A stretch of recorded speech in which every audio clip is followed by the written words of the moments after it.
Hello, so today we're going to be talking about lose streaking and why sometimes you might want to lose on purpose. It might seem counterintuitive, I'm playing a game to win, not to lose, but a lot of times, especially in TFT, there's a lot of comeback mechanics and aspects of losing early game rounds that can help you transition into a very strong late game that can then convert itself into a win out. So there's many conditions where you actually do want to lose streak, which is what we're going to talk about a lot in this video with some examples pertaining to set 14.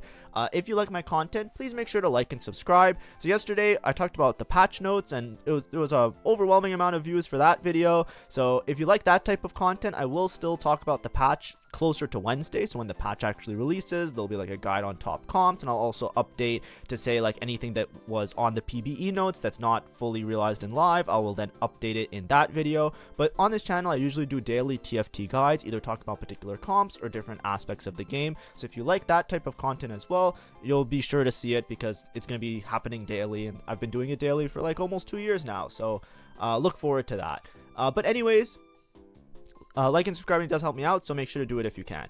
But anyways, let's talk about lose streaking. So why would you want to lose streak? Why do you want to just lose games, lose HP, put yourself in a spot that might seem not so great, but could maybe be great?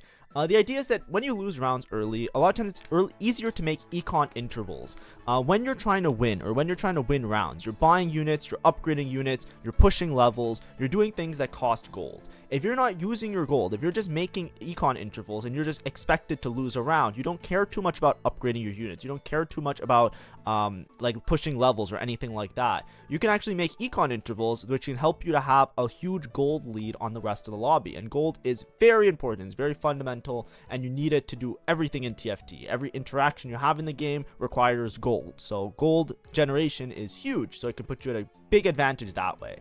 Additionally, you get priority on carousel. One of the main comeback mechanics of the game is that there's a carousel in the middle of every stage, and it goes in order of whoever has the lowest HP. So if you purposely put yourself at a low HP, you get to pick your item on carousel or pick your component a lot of the time. This can be very beneficial because there are some comps that are really reliant on certain items in order to make them work or even function correctly. It gives you a lot more options and a lot better of an opportunity to optimize your board through the items as well. So between these two things, by having better components and making early econ, it actually reduces a lot of variance when you lose streak, which makes it easier to quote-unquote force a comp. The idea is that if you have a large amount of gold, you should be able to mitigate a lot of the RNG that you would have trying to find certain units in the shop. So that helps you to hit the units that you want. And if you get priority on carousel, that you get to make components and items that you want to play towards a particular comp, you then can reduce the variance that you get on the item drops. So reducing both of these variants makes it easier to play a certain comp, which is why it's very appealing a lot of times to lose streak. However, you are playing with thinner margins. By cutting your HP, the only thing that dictates your placement in a game is your HP, right? If you have 0 HP, it doesn't matter if you have the strongest board in the lobby or the second strongest or the third strongest. If you lose one single fight and you have 1 HP, you go 8th. So, it doesn't translate. It's not like the Olympics. If I make the second strongest board, I'm going second. Not necessarily. HP matters a lot. So that's what you're trading. You're getting this reduced variance. You can force a comp, but you have this thin margin. So if anything goes wrong in the game, you're severely punished for it. So when should you want to lose streak then? It seems like it's a little bit riskier. Like I said, you're playing on these thinner margins. So a lot of times you want to do something that can capitalize on these and not put you at too much of a deficit. Reroll is one of the big points. A lot of times when you lose streak early game, if you lose streak on stage 2 or part of stage 3, a lot of times reroll becomes really appealing because you're going to have the gold to guarantee that you hit certain units that you want to reroll, and you're going to have good items for those units a lot of the times, so you can actually rebuild that HP lead by then committing to a reroll line in particular. Additionally, with specific augments, it can work really well. So I don't have the augments open, but there's some lose streak oriented augments that say like if you lose a round or like are more focused on econ, something like Clear Mind, for example, then you get like, double econ effects sometimes. And those can help you to transition into a really strong late game. Additionally, some forecast comps can work. A lot of times forecast comps, you end up lose streaking just because you need the gold lead in order to play the forecast comp, because you need to level and buy the units. However, there are some forecast comps that work really well in certain situations and are really good from a lose streak because it opens up the conditions to make that comp viable in the first place, which we're going to talk about a lot later, which is going to be mostly the Vex line, but we're going to talk about it in a lot more detail towards the end of the presentation part of it when I start to do some examples. So what's your game plan when you're lose streaking? A lot of times you're trying to lose during one of the stages. So if you lose on stage 2, you want to try and spike on stage 3. If you're losing on stage 3, you want to spike on stage 4. And then if you're losing on stage 4, usually that means that you're trying to fast 9, like you have a huge HP lead, so you lose a bunch of rounds on stage 4, and then you're trying to use that to level up into level 9.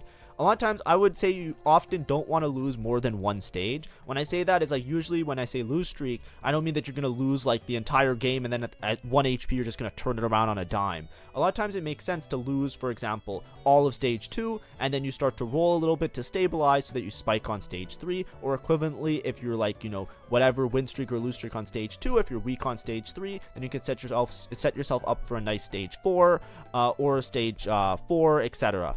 If you lose more rounds, like a lot of times, sometimes you might commit to like a very long lose streak where you lose stage 2 and stage 3.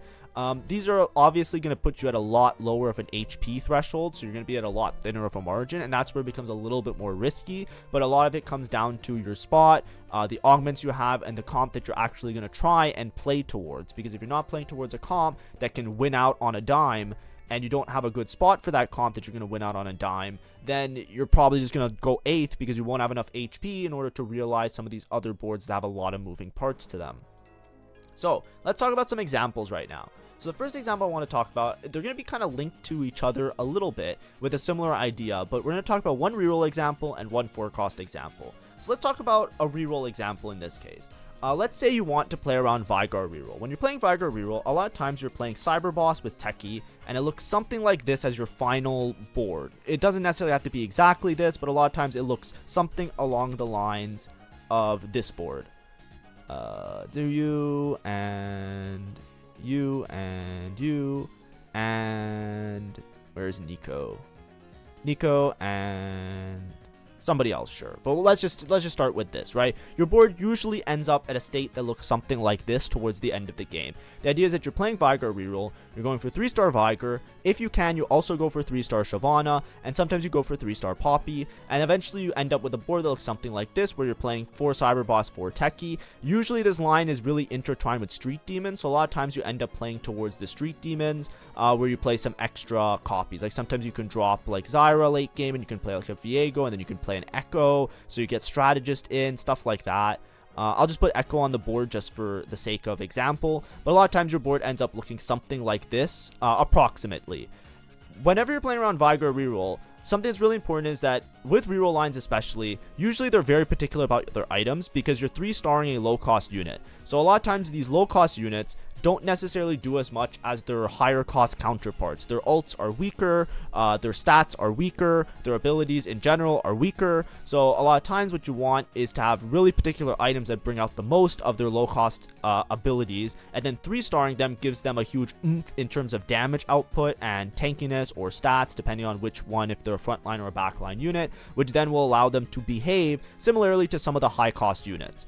When you're playing a reroll line, a lot of times early on in the game, we're just going to put all these units off the board for now because I'm just kind of showing you the final board, but I'll talk about it early game.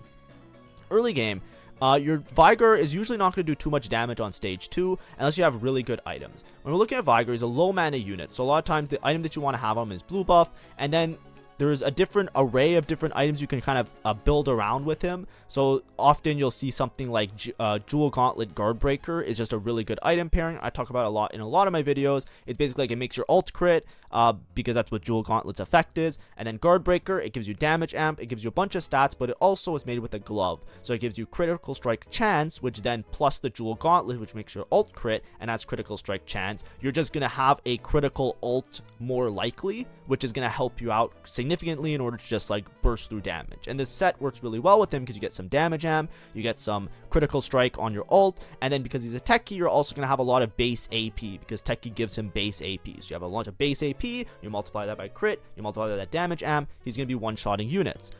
In your early game, however, if you look at these items, they're a little bit particular. You could swap out one or two of them, but one of the most essential items is blue buff. When you're playing a reroll line, you want to spike early in the game because these units eventually fall off, right? If you're playing Vygar, he's not going to be really strong in stage 4 and stage 5 and stage 6 and onwards because this 3-star unit, if you think about its effective gold, it's basically going to be only around 9 times 2, he's going to be like 18 gold worth of unit. he's going to fall off relative to a lot of high cost units. So if somebody else is spending their gold efficiently and they're hitting multiple 4 cost carries, for example, maybe they're not playing Viger, but they're playing Brand Ziggs, these units take a lot more investment. So typically speaking, they're going to be stronger than the reroll line later. Additionally, Viger, if you read his ability, he hits 1 unit and then the Cyber Boss bonus makes him hit adjacent enemies. So a lot of times you try and position him more towards the middle so he hits adjacent enemies, but his damage output is really slow. He doesn't do this massive burst damage that hits multiple units, so a lot of times you need to find a secondary carry at one point late in the game. I'm just explaining why Viger kind of falls off early game. So typically the reroll strategy, this applies to pretty much every reroll in the game, more or less. Some rerolls can cap really high, but a lot of times what you end up doing with a reroll is that you try and hit your unit, you try and win out on your stage 2/3/4, and then after that you're kind of hoping that you have enough of a gold lead in order to play high cost units that can then make up for the deficits that these units have, or like the shortcomings that they might have. With this comp in particular, you want to make it to 4 Cyber Boss because it helps you out a lot, and having the Kabuko in helps out a lot, and you usually want to have a secondary carry in the form of this Brand. So what ends up happening a lot of times is you want to lose streak early because you need to have enough gold to not only hit the Viger 3, you need to have the gold to also be able to level to play a lot of these high cost units. Additionally, you want to lose streak because the components matter a lot. When you're playing around a low cost unit, you're committing to the unit a lot earlier. You don't have time for your item drops to work out. Let's say you're playing around Viger and you get dropped like, you know, a bunch of random components that you can't really use. Stuff that doesn't make components that I was talking about before. Let's say you get dropped a bunch of bows and swords. It's like, yes, you can make a Giant Slayer. That's an okay item to slam. But let's say you get dropped another sword, or you get dropped something else. Or you get dropped a bunch of tank items, something like, you know, belts and chains and all sorts of other stuff. What ends up happening a lot of times is that in your mid game, if you're committing towards this reroll line, there could be a situation where you have a 3-star Viger and you don't have a full set of items on him, so he's not going to do basically any damage. He's going to do very little, because without the items to scale up his abilities, having a 3-star is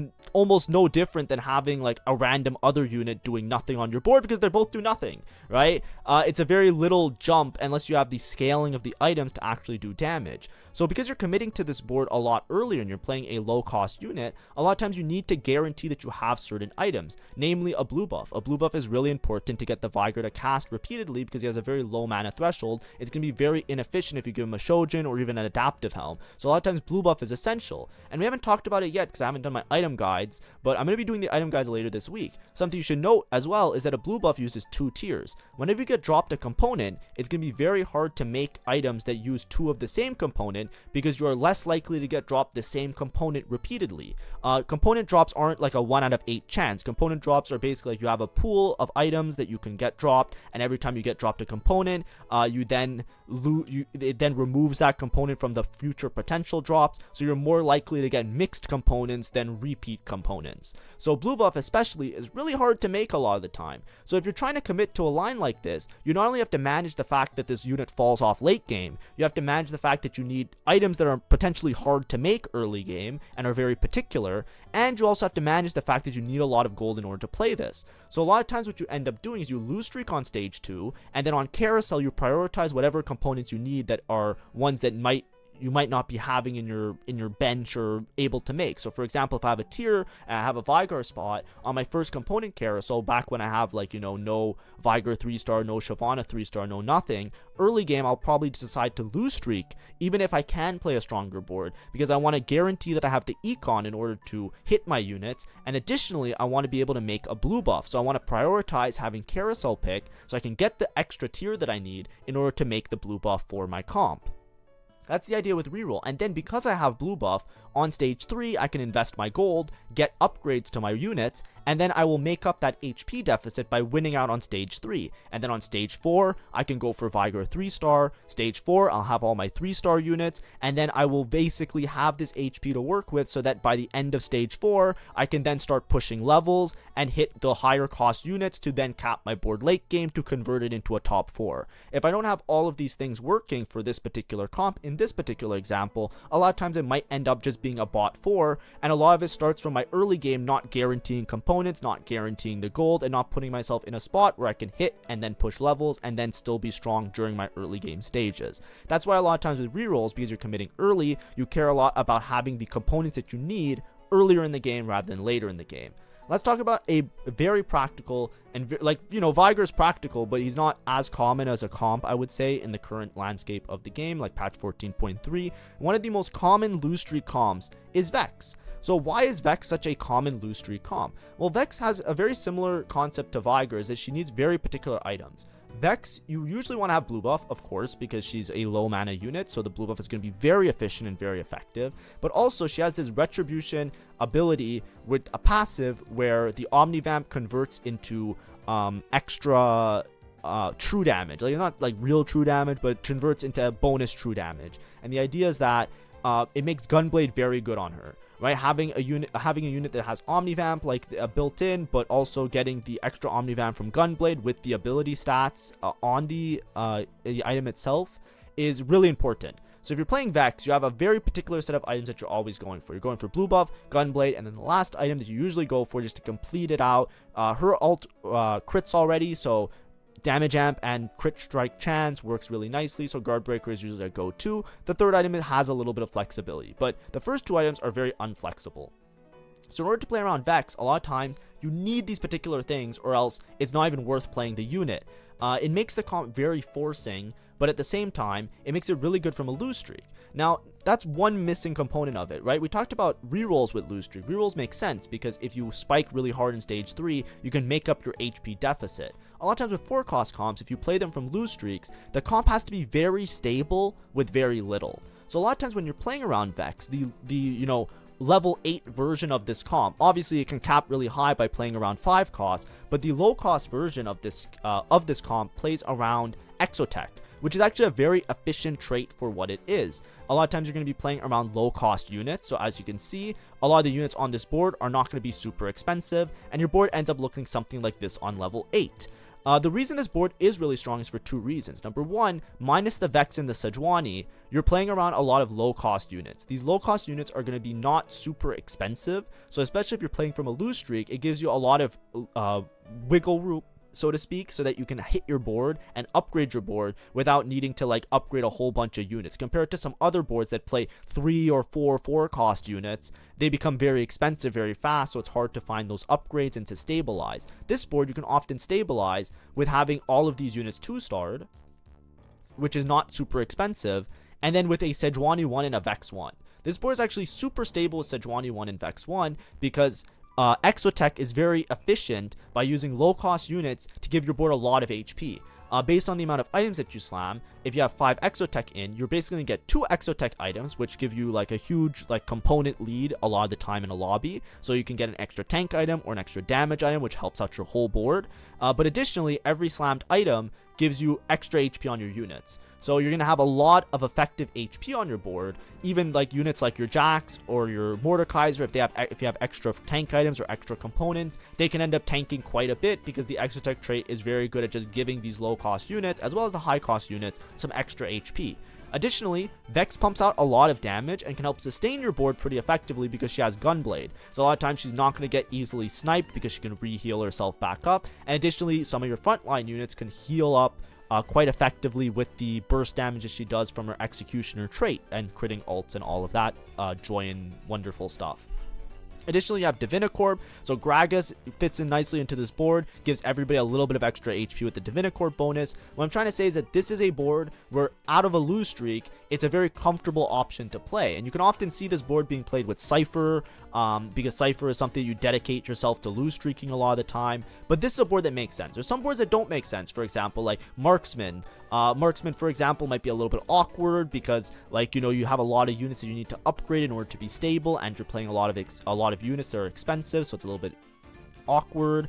Stuff like Brand, for example, is often very contested. So if it's very contested and then you're lose streaking into it, you know, all it takes is for you not to hit your Brand 2 or your Nico 2, and then all of a sudden you're just not stable because at 1 star sometimes the board can collapse pretty easily depending on who you're playing, etc, etc. Right? But this is a board that's something that you can play from a lose streak and it works really well. And it makes sense because you need to have good components. One of the key conditions for playing this comp, it's a very strong comp. It's one of the strongest comps in the game, and it can also cap very high because you can play a bunch of different 5 costs really effectively, where you can drop some of these Exotech units late game and cap out your board with huge amounts of 5 costs that can synergize into your board. However, it requires very particular items. Additionally, this comp is also a little bit locked by Exotech.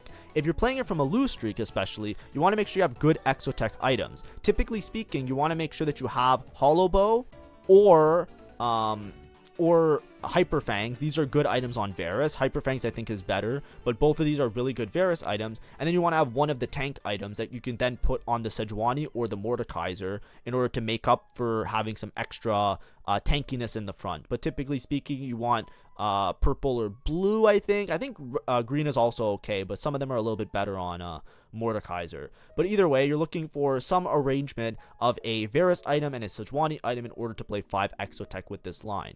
So this is an example of a comp that works really well from a lose streak, like I said before. And then you can still go for your Vex 2-star and your Sejuani 2-star, but a lot of times you're going to be stable with the 1-star, which is why it's pretty good to play from a lose streak. But those are 2 examples of like lose streaking into the comps. And as you can see, usually a lose streak comp is a comp that is very strong, but is very particular. So you get the items, you need really good item quality. So this comp works really well if you have good items. Of course, if you don't have Gunblade blue buff on Vex, it's going to be a really shit comp. And it also is something that, you know, with the extra gold that you have, you can cap really high with it. So in this case, if you have a bunch of extra gold, you can even play a bunch of different 5 costs that can slot in and take the place of these Exotech units, especially if you upgrade them in time. When we're thinking about your successful losing streak, a lot of times you're playing for better items, more gold, and a stable stage 3/4. If you're really losing a lot of early game rounds and you really want to have that stable stage 4, so the comp that you go for has to be a comp that is stable on stage 3/4. So a lot of times if you're playing lose streak into reroll, it makes sense because you're going to be stabilized a lot earlier, so it makes sense with a lot of times lose streaking. So lose streak into reroll is a very common thing. But if you're lose streak into other styles of comps, like either a 4-cost comp or even like a fast 9 style comp, it has to be one that is stable, typically stable with 1-star units. So something like Vex, for example, if you have the correct items, this comp often can win fights and be really stable with 1-star copies of their main carries or main tanks, because the rest of the board synergizes really nicely to make up for the shortcomings of the board. Even a Varus can do insane amounts of damage so long as you have the right Exotech items, so you have a good amount of damage and a good amount of frontline. If you don't have better items and more gold, then it's likely wrong to lose streak. And this is where people sometimes go wrong. Lose streaking is playing with thinner margins. But if you're not giving yourself the chance to win out, for example, if you lose streak and you're playing this comp and you don't have blue buff, you're already in a bad spot. And that likely means that you not only didn't get it on your first carousel, maybe you got griefed, but it's just playing the comp from a bad spot that you don't have components that make into the correct items. And similar with a Vex comp, right? A lot of times when you're committing to a lose streak, you have to have a more focused idea of what your cash out is or what your win condition is going to be. And those usually require certain comps that can make use of being not only like, you know, they either make use of having great items like these comps that I showed you here, or they're stable without having too much investment, because then it gives you a really high chance of stability, which puts you in a good spot. If you're, you know, lose streaking and you're low HP, low gold, bad items, you're just in a bad spot, and the chances are it was maybe an unlucky game, but it could also be that you just didn't manage it or didn't think of a proper comp to lose into. Like I was saying before as well, just as a final note or a little aside, the lose streak comp this set is Cypher, for example. So with Cypher, the same thing applies, right? There are getting buffs to it in the upcoming patch, so maybe like a Cypher cash out is good. But if you haven't seen my Cypher guide, a common thing that you should think about whenever you're playing these type of comps is what comp could I use to stabilize afterwards. So a lot of times you'll see people like a really big Cypher cash out a lot of the time is to play Cypher on your early game or in your stage, and then you sell all the units and then you pivot into the Vex comp, because the Vex comp is something that's super stable. That's why it's a common Cypher cash out. So if you're ever playing like a lose streak dedicated trait like Cypher, you have to be really aware of which cash outs are really strong. Sometimes people will play Cypher and they'll try and cash out into something that's not super like, or a little bit more temperamental, something like Strategist, where it's really contested and then you have to hit the brands and all the other stuff anyways. It can be a little bit more difficult. So a lot of times, like, you know, if you're picking a lose streak comp, make sure to aim towards something that could help you to cash out. Some of the Cypher cash outs give you a comp, right? Like some of them just give you like a Draven 3 and then you just play like Rapid Fire Bastion, Exotech, and it's a really strong version of a comp. Sometimes it can give you stuff that works really well with Zeds, then you just play around Slayers with Cypher, and you just play like Divinicorp Slayer with some Cypher in. But that's just to say, like, you know, if you're playing a lose streak comp, make sure to also consider the cash outs. And I did do a guide on it, so you can check it out if you want. It's somewhere here. You can look up Cypher and it will probably come up on my channel. But anyways, thanks for watching. I just want to do a little bit talking about lose streak and playing around lose streak. A lot of times, like, if you end up lose streaking, like I said, a lot of it really depends on your stage 2/3, right? A lot of times I would not recommend, especially if you're newer to the game, to lose streak multiple stages. I would always say, like, you know, if you're losing stage 2, you should probably maybe consider to, like, you know, if you're really low HP out of stage 2, consider a reroll line or something that you have that's reroll and aim more towards that. If you're trying to lose multiple stages, like lose all of stage 2, all of stage 3, maybe you're going for a Giga Cypher cash out, make sure that the comp that you're picking is either not super contested so that you hit for sure, or it's something that can stabilize around 1-star copies of the units. There are a couple comps that can do that, but a lot of it is situational. The big one this set is Vex right now. Vex is pretty stable as 1-star a lot of the time into the current matchups, but of course, as the set goes on, make sure to pay attention to that, see other people's boards, and learn from that experience. Thanks for watching. Hopefully this was enjoyable. Have a great day, and see ya. Bye-bye.